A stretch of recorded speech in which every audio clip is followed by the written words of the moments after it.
बोल भक्त वत्सल भगवान की।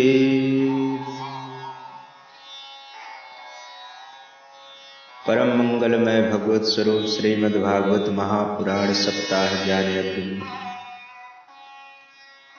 पधारे हुए सभी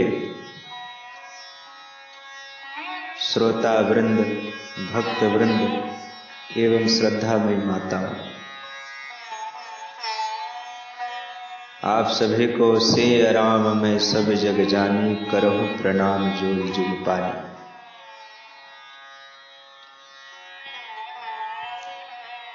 आज हम सभी लोगों का परम सौभाग्य है कि श्रीमद् भागवत महापुराण की कथा को हम सभी लोग श्रवण करने जा रहे हैं। आज हम सभी लोग श्रीमद् भागवत महापुराण के महात्म की चर्चा करेंगे। भागवत सुनने का महत्व क्या है। प्रथम दिवस की कथा महात्म पर ही होती है। आइए हम सभी लोग इसमें प्रवेश करें। सच्चिदानंद रूपाय विश्वोत्पत्त्यादिहेतवे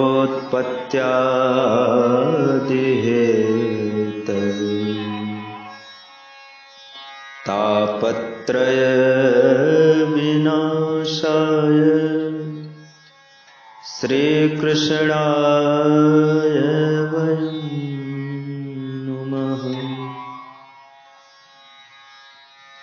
श्रीमद् भागवत महापुराण के महात्म का प्रथम श्लोक। भगवान का इसमें स्वरूप का वर्णन है, कार्य का वर्णन है और स्वभाव का वर्णन है। श्रीमद् भागवत महापुराण के प्रथम श्लोक में भगवान के स्वरूप का, कार्य का और स्वभाव का वर्णन इसमें मिलता है। भगवान का स्वरूप कैसा है? बोले सच्चिदानंद रूपाय। भगवान का स्वरूप सच्चिदानंद है, सत्य चित और आनंद। भगवान का कार्य क्या है? बोले विश्व के उत्पत्ति, पालन और संहार के कारण है। यही भगवान का कार्य है। और भगवान का स्वभाव कैसा है? बोले भगवान का स्वभाव है तापत्रय विनाशाय। भगवान जीव के तापत्रय का विनाश कर देते हैं। तापत्रय कौन सा है? बोले दैहिक, दैविक, भौतिक तापा। यह तीन प्रकार के ताप होते हैं, दैहिक, दैविक और भौतिक। जा सुनाम त्रय ताप नसाम। तो इन तीनों का नाश करने वाले हैं भगवान। और श्री माने राधा और कृष्णाय माने भगवान श्री कृष्ण, वयम माने हम सब, नुमः माने नमस्कार करते हैं। श्री राधा सहित भगवान श्री कृष्ण को हम सभी लोग प्रणाम करते हैं। अब यहाँ पर व्यास जी महाराज लिख रहे हैं वयम नुमः। भाई व्यास जी महाराज तो अकेले लिख रहे थे, अहम नुमः भी कर सकते थे, लेकिन हमारी संस्कृति ही सभी को मिला करके रखने वाली है। सर्वे भवन्तु सुखिनः। इसीलिए पहले कहा वयम नुमः, हम सभी लोग प्रणाम करते हैं।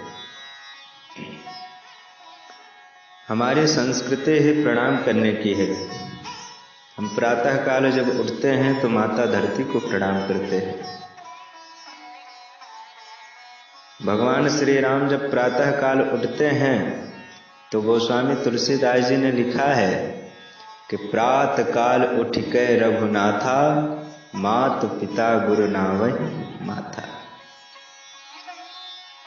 प्रातः काल भगवान श्री राम जब उठते हैं तो माता पिता और गुरुजनों को प्रणाम करते हैं।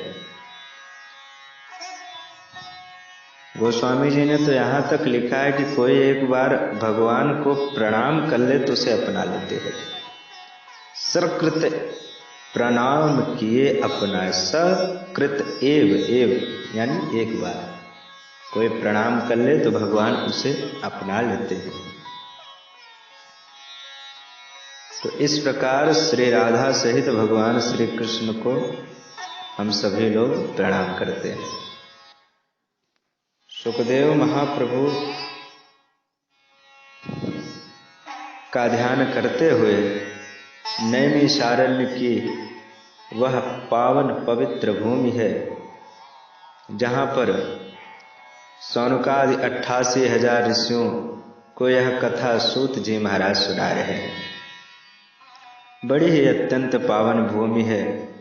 गोस्वामी जी कहते हैं, तीरथ बर नैमिष विख्याता,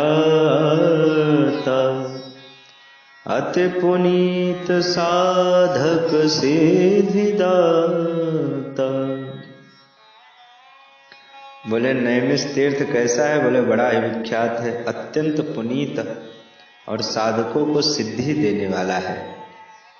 और वहीं पर श्रीमद् भागवत महापुराण की कथा प्रारंभ हो रही है। नैमिषारण्य को आदि तीर्थ भी कहा जाता है। देखिए वक्ता कौन है? सूत जी महाराज। वक्ता आयु में छोटे हैं परंतु फिर भी व्यासपीठ पर सुशोभित हो रहे हैं। श्रोता कौन है? बोले सौनक जी। ये सभी लोग आयु में बड़े हैं फिर भी श्रोता बन करके भगवान की पावन कथा को श्रवण कर रहे हैं।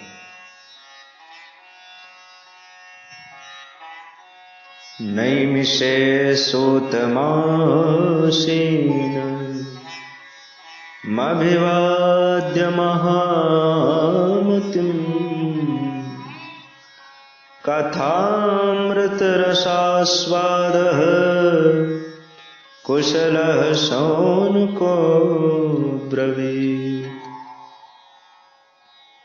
सूत जी महाराज कौन है? वक्ता है। और कैसे हैं? बोले महामति, बुद्धि में प्रखर है और भगवान में लीन है। ऐसे कौन है? वक्ता। और श्रोता कैसे है? बोले श्रोता है कथा अमृत रसास्वाद कुशलः, कथामृत पान करने में परम कुशल है। बोले कथा श्रवण करने में भी कुशलता की आवश्यकता होती है क्या? बोले बिल्कुल होती है। भाई श्रोता इतना छोटे हैं परंतु उन्हें बड़प्पन प्रदान करके अनभिज्ञ बन करके बैठे हुए हैं, तभी तो कथा को पान कर रहे हैं। यही इनकी कुशलता है। हनुमान जी महाराज को क्या कोई कथा सुना सकता है क्या?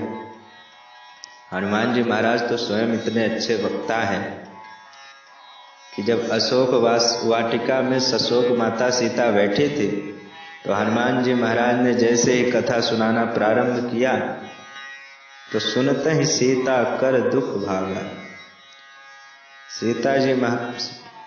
सीता जी सारा दुख भूल करके भगवान की कथा सुनने के लिए भाग चली। ऐसे वक्ता है हनुमान जी महाराज। परंतु जहाँ भगवान की कथा होती है बिल्कुल अनभिज्ञ बन करके आ जाते हैं और भगवान की कथा को श्रवण करते हैं। यत्र यत्र रघुनाथ कीर्तनम तत्र तत्र कृतमस्तकांजलि, वाष्पवारि परिपूर्ण लोचनम भावयामि पवमाननम। तो ऐसे हनुमान जी महाराज कुशल श्रोता भी हैं, वक्ता के साथ साथ एक कुशल श्रोता भी है। तो यही सौनकादि ऋषियों की कुशलता है कि वह विज्ञ होते हुए अनभिज्ञ बन करके बैठ करके भगवान की कथा को श्रवण करते हैं।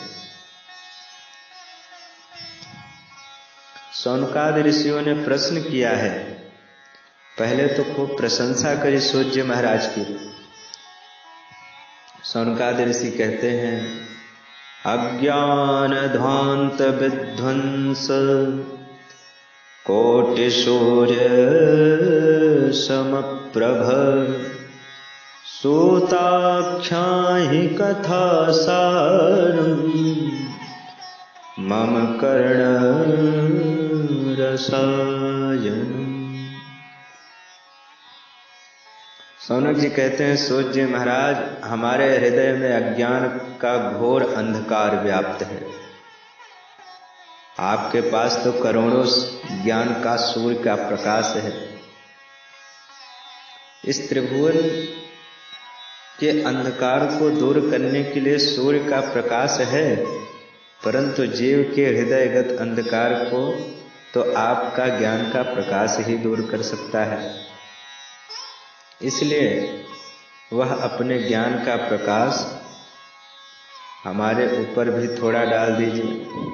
सौनकादि ऋषि कहते हैं, सूत जी महाराज, भक्ति ज्ञान वैराग्य को बढ़ाने के लिए वैष्णव लोग क्या करते हैं तथा माया मोह का निवारण कैसे हो? क्योंकि महाराज कलिकाल आ रहा है, लोगों की आसुरी वृत्ति हो जाएगी, तो ऐसे प्राणियों का कल्याण कैसे होगा? इसलिए भगवान श्री कृष्ण के प्राप्ति का शाश्वत साधन आपने बताया और पावन को पावन करने वाली कोई ऐसी कथा आप हमें सुनाएं। श्रेयसां यद भवे श्रेय पावनानां च पावनम् कृष्ण प्राप्तिकरं शश्वत साधनं तदवदाधुना। क्योंकि महाराज किसी को चिंतामणि मिल जाए तो चिंतामणि का कार्य है कि जिस चीज की चिंतन करोगे वही वस्तु आपको प्राप्त हो जाएगी। कल्प वृक्ष का यह चमत्कार है कि जिस चीज की कल्पना करोगे आपको प्राप्त हो जाएगी। परंतु परमात्मा का साक्षात्कार तो केवल गुरु कृपा से ही सुलभ है। चिंतामणि और कल्प वृक्ष में यह सामर्थ्य नहीं है कि ब्रह्म का साक्षात्कार करा दे, वह तो केवल गुरु कृपा से ही संभव है। भगवान की प्राप्ति तो केवल गुरु कृपा से ही संभव है। चिंतामरण लोक सुखम सुरद्रोह स्वर्ग संपदम प्रयक्षते गुरु प्रीतो वैकुंठम योगी दुर्लभम। तो हे प्रभु, आप हमें भगवान की कथा को श्रवण कराएं। सूत जी कहते हैं, ऋषियों, आपके अंदर भगवान की कथा श्रवण करने की लालसा है, तो मैं आपको कथा अवश्य सुनाऊंगा। सूत जी कहते हैं, प्रेतिः शौनक चित्ते ते हृतो वचमिन् विचार्य च सर्व सिद्धांत निष्पन्न संसार भयनाशन। संसार के भय का नाश करने वाले सर्व सिद्धांत निष्पन्न कथा मैं आपको सुनाऊंगा। सावधान होकर के सुनिए। सावधान तया शृणु। सूत जी कहते हैं, ऋषियों, संसार में सबसे बड़ा भय मृत्यु का है और इसका नाम ही मृत्यु लोक है। प्रत्येक प्राणी काल रूपी सर्प का ग्रास बना जा रहा है। काल व्याल मुखग्रास त्रास निर्णाश हेतवे श्रीमद्भागवतं शास्त्रम् कलौकीरेण भाषितम्। जितने भी प्राणी हैं सब काल रूपी सर्प का ग्रास बन रहे हैं और इस काल रूपी सर्प के भय से बचाने वाला कौन है? बोले श्रीमद्भागवतम शास्त्रम। श्रीमद्भागवत महापुराण ही ऐसा ग्रंथ है जो कलिकाल में प्रकट होकर के जीव को जीव का जो भय है वह समाप्त कर देता है। यह भागवत ऐसे ही नहीं प्राप्त होता। तो कैसे प्राप्त होता है महाराज? बोले जन्मांतरे भवेत् पुण्यम तदा भागवतम लभेत्। जब हमारे जन्म जन्मांतर के, कल्प कल्पांतर के, युग युगांतर के पुण्य उदय होते हैं, तब जाकर के हमें श्रीमद् भागवत महापुराण का सत्संग लाभ प्राप्त होता है। सूत जी कहते हैं ऋषियों, सूत जी कहते हैं ऋषियों, जब परीक्षित के आगे मृत्यु का भय उपस्थित हुआ था, 7 दिन में मरना सुनिश्चित हुआ था, तो मार्ग और उपाय ढूंढने लगे, कहाँ जाएं, क्या करें। उसी समय सुखदेव महाप्रभु ने श्रीमद् भागवत सुना करके परीक्षित को भयमुक्त कर दिया था। जब गंगा के तट पर सुखदेव जी महाराज प्रवचन कर रहे थे, उसी समय देवता सुधा कुंभम गृहीतैव देवास्तत्र समागमन। उसी समय देवता अमृत का कलश लेकर के परीक्षित के आगे आकर के खड़े हो गए और सुखदेव महाप्रभु से कहा कि प्रभु, यह हम अमृत का कलश लेकर के आए हैं, यह अमृत का कलश परीक्षित को प्रदान करिए, इनको अमृत पिलाइए और इनको अमर कर दीजिए। और ये जो आप कथामृत पान करा रहे हैं, ये आप हमें पिला दीजिए। सुखदेव जी ने सोचा, अरे देवता इतने परमार्थी कैसे हो गए भाई? आए देव सदा स्वार्थी, वचन कहे जनु परमार्थी। देवताओं ने कहा, आप हमें कथामृत पान करा दीजिए। प्रपश्यामो वयम सर्वे श्रीमद्भागवतामृतम। सुखदेव जी ने कहा कि अगर तुम श्रद्धा से श्रोता बन करके आते तो मैं अवश्य सुनाता, परंतु तुम तो ठगिया बन करके आए हो। अरे कहाँ तुम्हारा अमृत कांच का टुकड़ा और कहाँ हमारा कथामृत करोड़ी की मणि। यह कथा, सुखदेव जी कहते हैं, यह कथा भक्तों के लिए नहीं है। अभक्ताश्च विज्ञाय न ददौ च कथामृतम् श्रीमद्भागवते वार्ता सुराणामपि दुर्लभम्। सुखदेव जी महाराज ने डांट करके देवताओं को भगा दिया। देवता सीधा ब्रह्मलोक गए और ब्रह्मा जी को सारी समस्या सुनाई। ब्रह्मा जी ने सुना तो आश्चर्यचकित रह गए। ब्रह्मा जी ने कहा, भैया सत्य के तराजू को लेकर के आओ। राज्ञो मोक्षम तथा वीक्ष पुराधातापि विस्मृतः।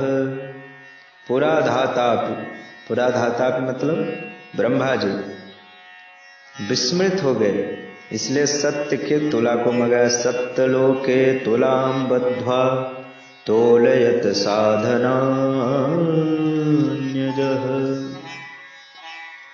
और जैसे ही तौला तो एक पलड़े में सारे धर्म शास्त्रों को रख दिया और दूसरे पलड़े में श्रीमद्भागवत महापुराण के ग्रंथ को रखा, तो सभी धर्म शास्त्रों का जो पलड़ा था वो उठ गया और श्रीमद्भागवत महापुराण का जो पलड़ा था वह भारी हो गया। लघून्यन्यानि जातानि गौरवेण इदं महत् तदा ऋषिगणाः सर्वे विस्मयं परमं ययुः।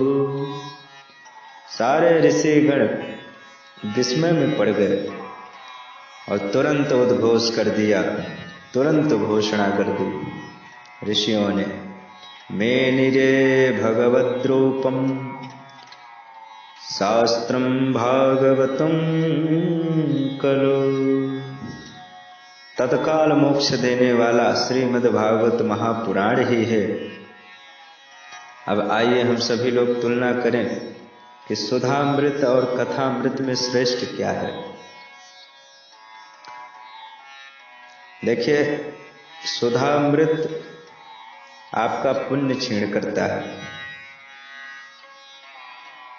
आपको दीर्घजीवी तो बनाता है, अमरत्व प्रदान तो करता है, परंतु आपका पुण्य भी क्षीण करता है।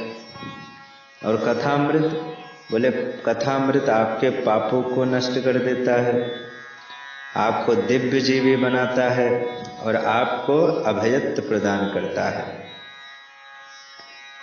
तो हर प्रकार से कथामृत ही श्रेष्ठ है। भगवान श्री कृष्ण साक्षात इसमें समाये हुए हैं। अब आज शौनकादि ऋषियों ने प्रश्न किया, महाराज ये जो श्रीमद् भागवत महापुराण है, ऐसा हमने सुना है कि यह 7 दिन की कथा होती है, तो ये 7 दिन सुनने की परंपरा कहाँ से प्रारंभ हुई? तब सूत जी महाराज कहते हैं, सनकादि नारद जी को सुना करके यह परंपरा शुरू की थी। शौनकादि ऋषियों ने कहा नारद जी को सुना करके, नारद जी महाराज तो 2 घड़ी से ज्यादा कहीं टिकते ही नहीं है, तो 7 दिन तक भागवत कैसे सुने? तब सूत जी महाराज कहते हैं, एकदा हि विशालायां चत्वार ऋषयो मला सत्संगार्थं समायातः दद्रसोस्तत्र नारदम्।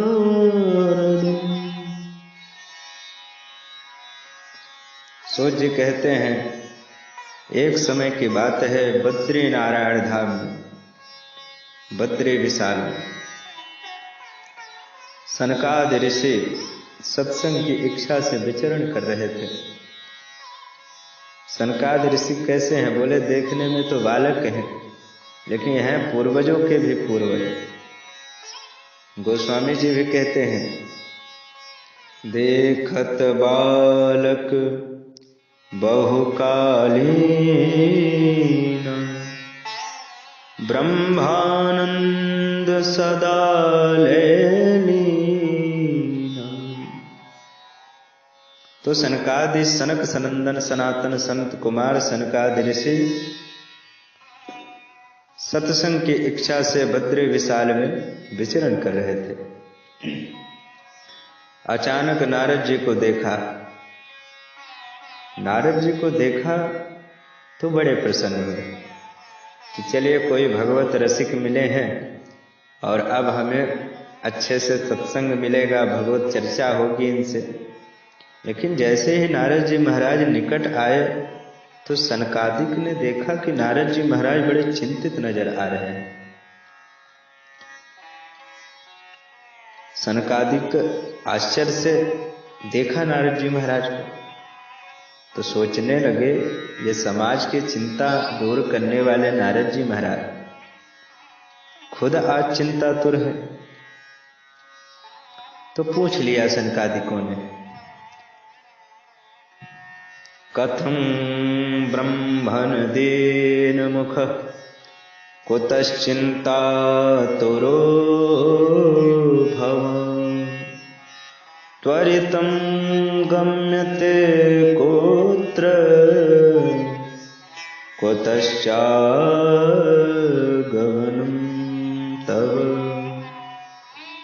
इदानीं शून्यचित्तोऽसि गतवित्तो यथा जनः तवेदं मुक्तसंगस्य नोचितं वद कारणम्।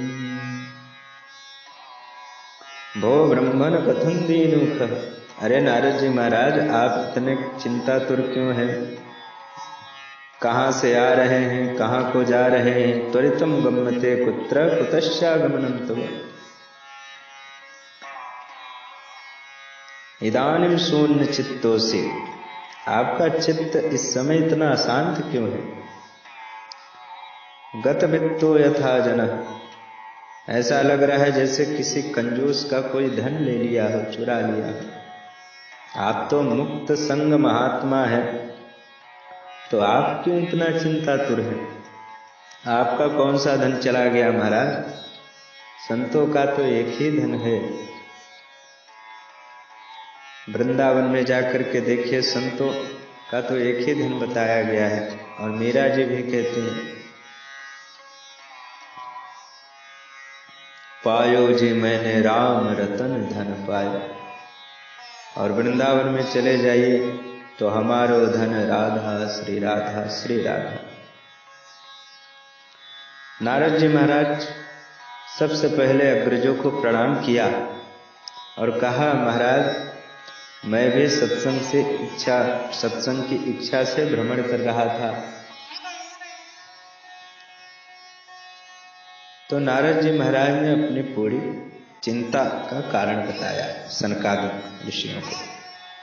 नारद जी कहते हैं, मैं सर्वोत्तम लोक पृथ्वी पर गया। अहम तो पृथ्वीं यातो ज्ञात्वा सर्वोत्तमामिति। पुष्करं च प्रयागं च काशीं गोदावरीं तथा।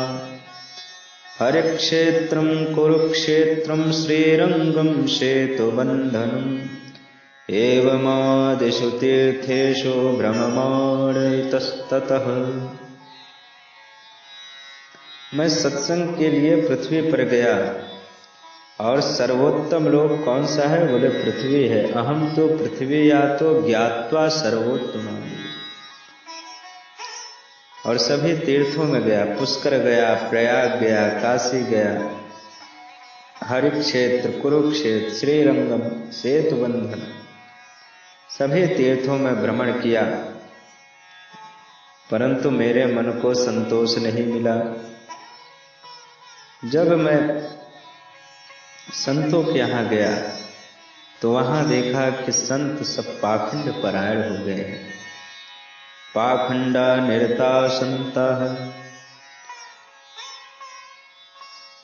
पाखंड किसे कहते हैं? बोले पाप का जो एक खंड है उसी को पाखंड कहते हैं।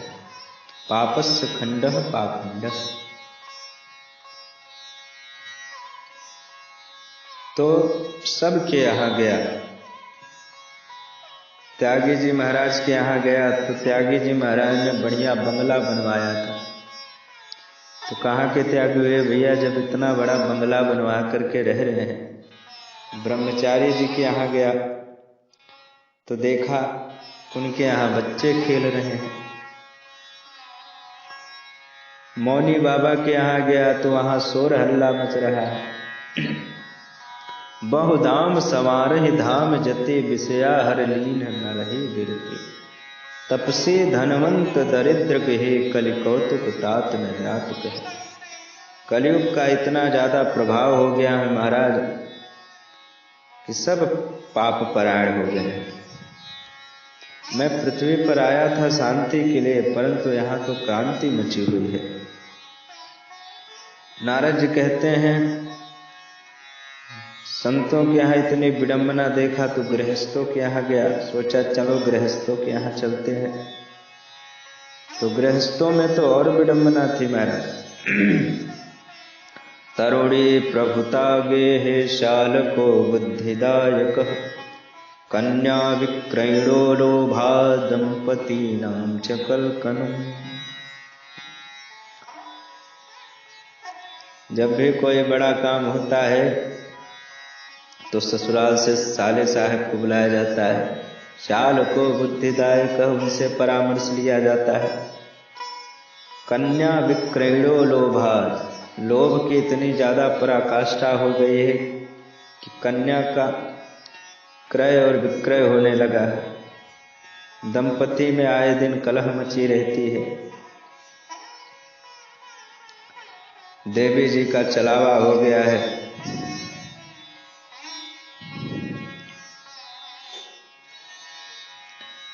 माता पिता घर में बैठे हैं, कोई चर्चा नहीं।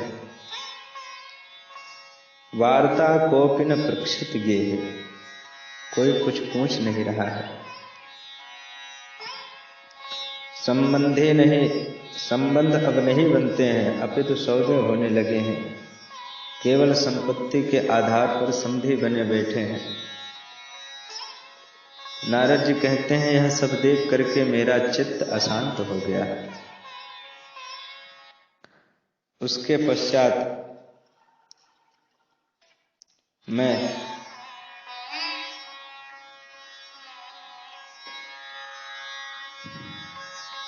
मैंने सोचा कि अब चलते हैं श्री धाम वृंदावन, जहां प्रभु का नित्य निवास है।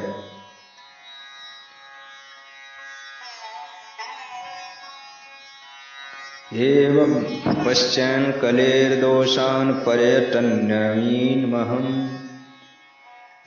यामुनं तटमापन्नो यत्र लीला हरेरभूत्।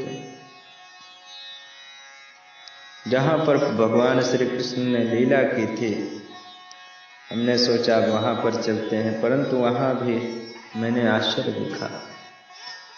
तत्राश्चर्यं मया दृष्टं श्रूयतां तन्मुनीश्वराः एका तु तरुणी तत्र निखन्ना खिन्न मानसा। एक युवती खिन्न मना होकर के अश्रुपात करते हुए रो रही थी।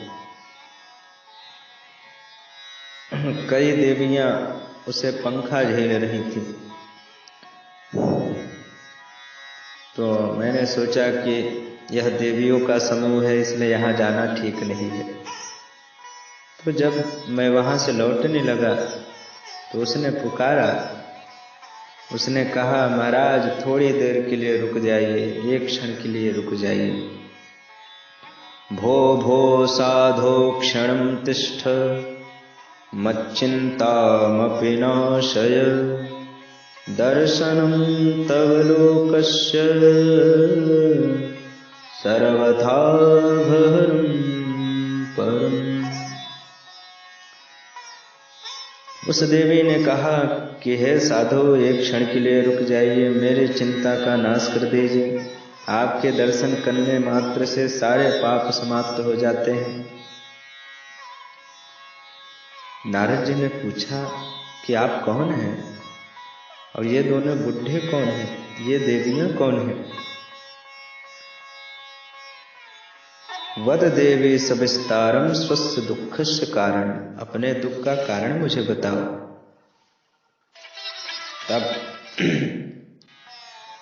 तब उसने बड़ा ही सुंदर परिचय दिया। उसने कहा, महाराज मेरा नाम भक्ति है, मैं भक्ति के नाम से विख्यात हूँ, और ये मेरे दोनों पुत्र ज्ञान वैराग्य हैं। काल योग के कारण ये जर्जर हो गए हैं। अहम भक्ति रीति ख्याता इमौ में तनयो मतो ज्ञान वैराग्य नामानो काल योगेन जर्जरो। मेरी दुर्दशा तो देखिए महाराज, मैं नवयुवती हूँ और ये दोनों काल योग के कारण जर्जर हो गए हैं। महाराज मैं दक्षिण में पैदा हुई, कर्नाटक में बड़ी हुई, महाराष्ट्र में मुझे बड़ा ही सम्मान मिला, परंतु कई प्रदोषों में पाखंडियों के खंडित हो जाने के कारण मैं वृंदावन में आई, और जैसे ही मैं वृंदावन में आई तो मैं नवयुवती हो गई। वृंदावनम पुनः प्राप्त नवीन स्वरूप ले। मैं तो नवयुवन हो गई, परंतु मेरे बालक अभी भी बुढ़े हैं, और ऐसी स्थिति रही तो महाराज इदम स्थानम परित्यज्य विदेशम गम्यते मया, मैं यह स्थान को छोड़ करके विदेश चली जाऊंगी। नारद जी महाराज एक क्षण में सारी स्थिति समझ गए, क्योंकि भक्ति ज्ञान वैराग्य एक दूसरे के पूरक हैं। भाई बिना भक्ति के ज्ञान वैराग्य अपूर्ण है। माँ का मातृत्व उनके संतान से ही पूर्ण होता है। इसलिए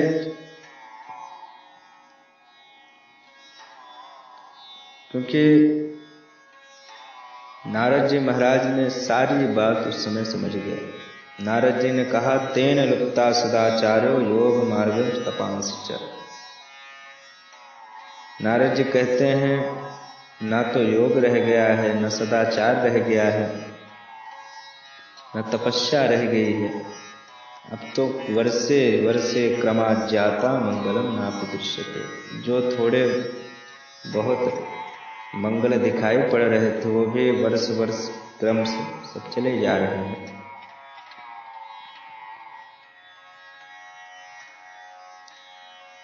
नारद जी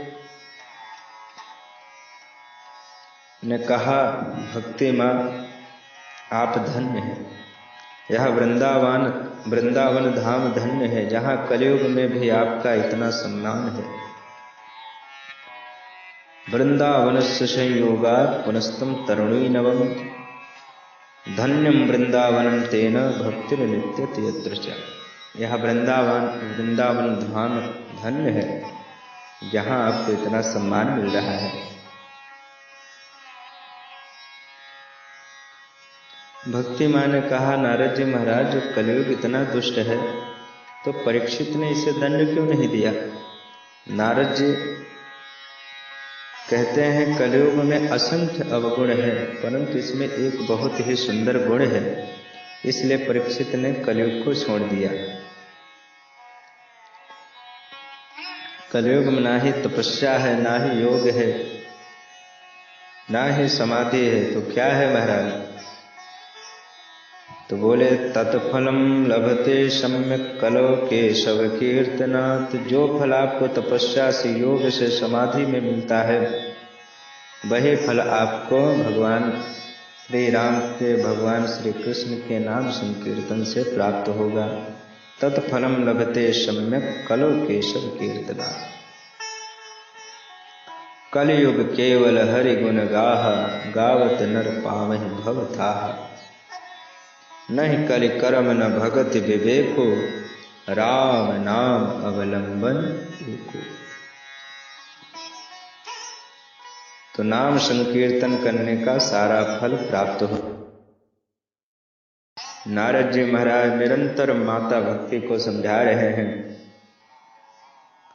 नारद जी कहते हैं, भगवान नाम संकीर्तन ही एकमात्र गुण है जो कि कलयुग में ही है। हरे नाम हरे नामैव केवलम, कलौ नास्तैव नास्तैव नास्तैव गतिरन्यथा। कलयुग में कथाएं बहुत होती हैं, परंतु भागवत के अर्थ पर किसी की दृष्टि नहीं है। भागवत से अर्थ की प्राप्ति कैसे हो?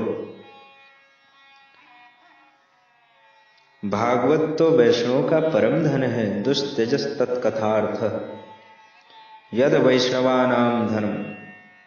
नारद जी महाराज भक्ति मैया को समझा रहे हैं। भक्ति मैया गदगद होती जा रही हैं।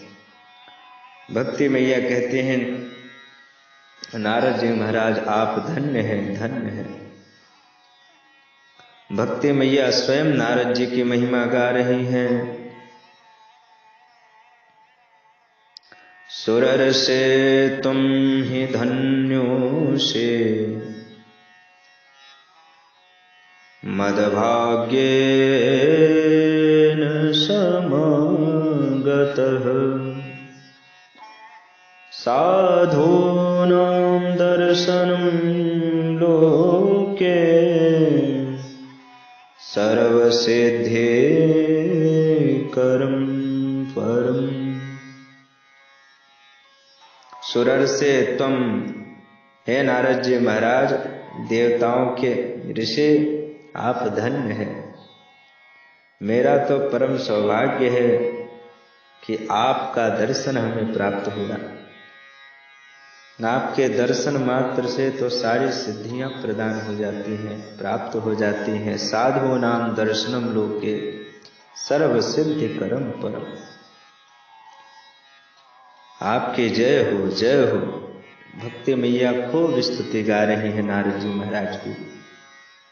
जयति जगति मायां यस्य कायाधवस्ते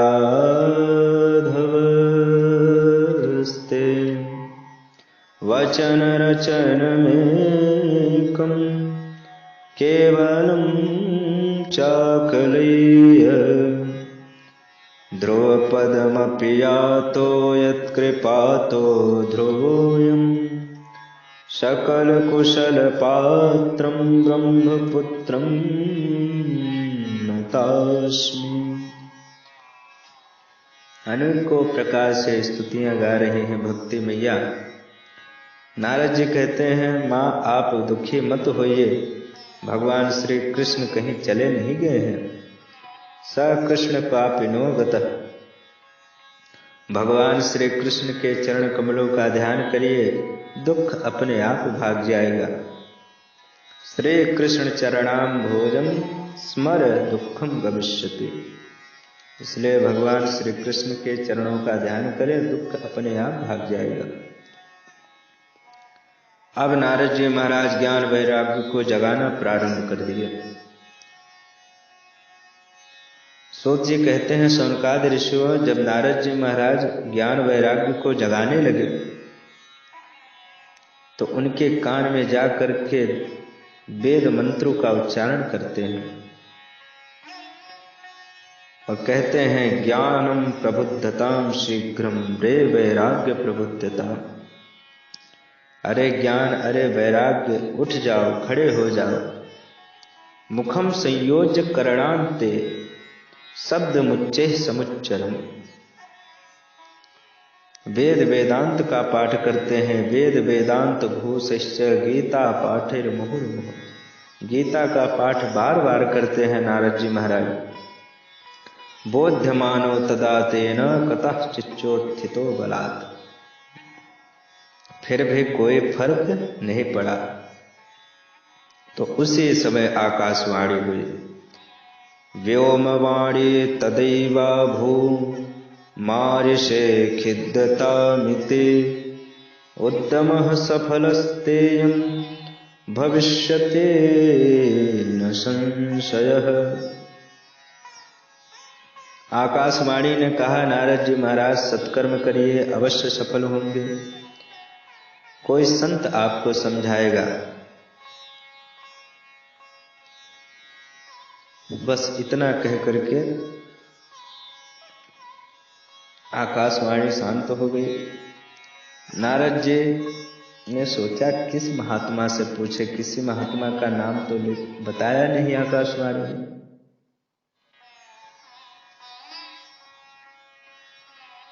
तो नारद जी महाराज किसी भी महात्मा से पूछते हैं तो मौन हो जाते हैं। नारद जी पूछते हैं, प्रभु आप हमें बताएं सत्कर्म क्या है। कुछ तो नारद जी को देख करके ही भाग जाते हैं और कुछ शांत हो जाते हैं। मूके भूतास तथान्य तो क्रियस्तत्व पलायिता। कुछ तो भाग जा रहे हैं। भाई कोई साधारण व्यक्ति दवा पूछे तो कोई भी बता सकता है, परंतु कोई अनुभवी डॉक्टर पूछे तो बताने का साहस कैसे होगा। और नारद जी महाराज ऐसे वैसे संत नहीं हैं, ब्रह्मा जी के पुत्र हैं, परम संत हैं। नारद जी ने सारी समस्या सुना दी सनकादि को। बोले, इसी कारण में चिंता हूं, क्योंकि आप कोई साधारण महात्मा नहीं है। येषां भ्रूभंग मात्रेण द्वारपालो हरे पुरः भूमो निपतते सद्यो यत्कृपातः पुरोगतः। आपने जय विजय, भगवान के पार्षद जय विजय को श्राप दे दिया। आपकी कृपा से पुनः वह भगवान के धाम आ गए। तो आप ऐसे कोई साधारण महात्मा नहीं हैं। आप ही बताइए कि वह सत्कर्म क्या है। आप 24 घंटा भगवान के नाम का संकीर्तन करते रहते हैं, इसीलिए जरा आयुष्मान न बात देते। आपको जरा छूती भी नहीं है। 24 घंटे हरिश शरणम हरिश शरणम हरिश शरणम। ब्रह्मानंद सदा लय लीना। तो आप ही बताइए कि वह सत्कर्म क्या है। सनकादि ऋषियों ने कहा, नारद जी महाराज, इतनी छोटी सी बात के लिए आप इतना चिंता तो रहे। तो आइए, समाधान हमारे पास है। सनकादि ऋषियों ने कहा, मा चिंता कुरु देवर्षे हर्षं चित्ते समावह उपायः सुख साधोत्र वर्तते पूर्वैव हि। हे देवर्षि नारद, आप चिंता न करें, हर्षं चित्ता समावह, आप प्रसन्न हो जाएं, उपाय हमारे पास है। वह सत्कर्म और कोई नहीं है। श्रीमद्भागवतालापः सतुगेतः सुखादिभिः। श्रीमद्भागवत महापुराण ही ऐसा सत्कर्म है जो कि ज्ञान वैराग्य को पूर्ण स्वस्थ कर सकता है।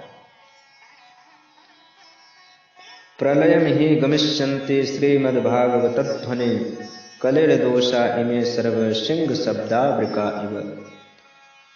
सिंह के गर्जना से भेड़िया भाग जाता है। सुखदेव जी महाप्रभु जैसे परमहंसों के द्वारा गाई हुई श्रीमद् भागवत की ध्वनि से कलयुग के जितने भी दोष हैं वह सब नष्ट हो जाएंगे, भाग जाएंगे।